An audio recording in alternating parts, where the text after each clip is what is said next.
بسم اللہ الرحمن الرحیم۔ سامعین کرام، مزار پر انوار پر حاضر ہو کر حاجتیں اور معافی طلب کرنا۔ ایک مرتبہ امیر المومنین سیدنا عمر فاروق رضی اللہ تعالی عنہ خلیفہ دوم کے دور خلافت میں قحط سالی ہوئی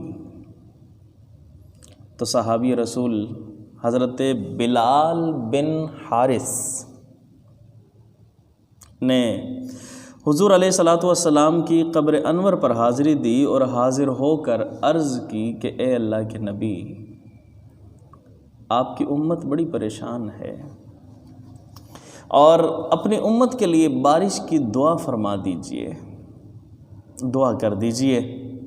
وہ ہلاک ہو رہی ہے، امت پریشان حال ہے بہت زیادہ۔ یہ دعا کی اور دعا کر کے تشریف لے گئے، رات میں سوئے تو رسول اللہ صلی اللہ علیہ وآلہ وسلم کی خواب میں زیارت نصیب ہو گئی اور حضور علیہ الصلوۃ والسلام خواب میں تشریف لائے اور آپ نے ارشاد فرمایا کہ اے بلال، تم عمر کے پاس جاؤ اور عمر کے پاس جا کر ان کو میرا سلام کہنا اور ان کو بتانا کہ آج بارش ہو جائے گی، اور یہ بھی بتانا کہ تم نرمی اختیار کرو، کہ وہ نرمی اختیار کریں۔ حضرت بلال بارگاہ خلافت میں حاضر ہوئے، حضرت عمر فاروق رضی اللہ تعالی عنہ موجود تھے اور رسول اللہ صلی اللہ علیہ وآلہ وسلم کا پیغام سنایا اور کہا کہ میں حضور کی بارگاہ میں حاضر ہوا تھا، آپ کے مزار پر انوار پر حاضر ہوا اور میں نے یہ حاجت طلب کی حضور کی بارگاہ میں جا کر، تو رسول اللہ صلی اللہ علیہ وآلہ وسلم میرے خواب میں تشریف لائے اور مجھے ایک پیغام دیا اور فرمایا کہ تم عمر کے پاس جاؤ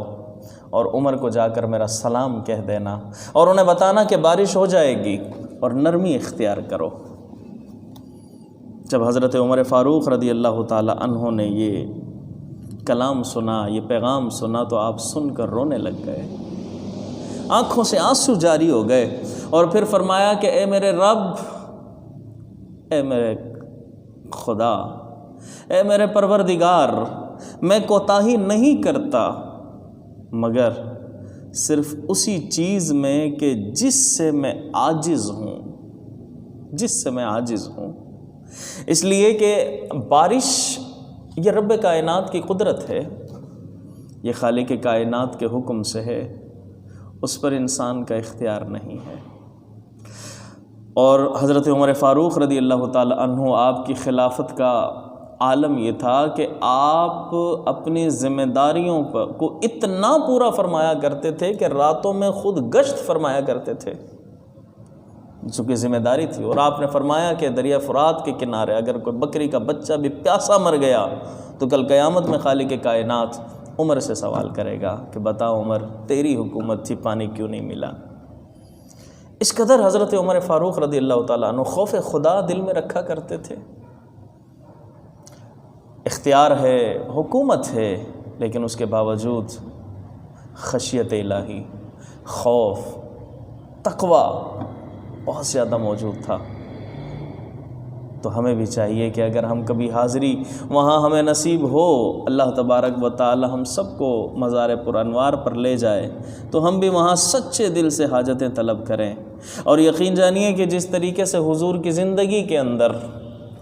لوگوں کی حاجتیں پوری ہوتی تھی اور حاجتیں آ کر طلب فرماتے اور مل جایا کرتا تھا، اسی طرح آج بھی مل جاتا ہے۔ بس مانگنا سچے دل سے ہونا چاہیے، جب سچے دل سے طلب کریں گے تو انشاءاللہ حاجت بھی پوری ہوگی۔ اللہ سے دعا ہے خالق کائنات سچا ہونے کی توفیق عطا فرمائے۔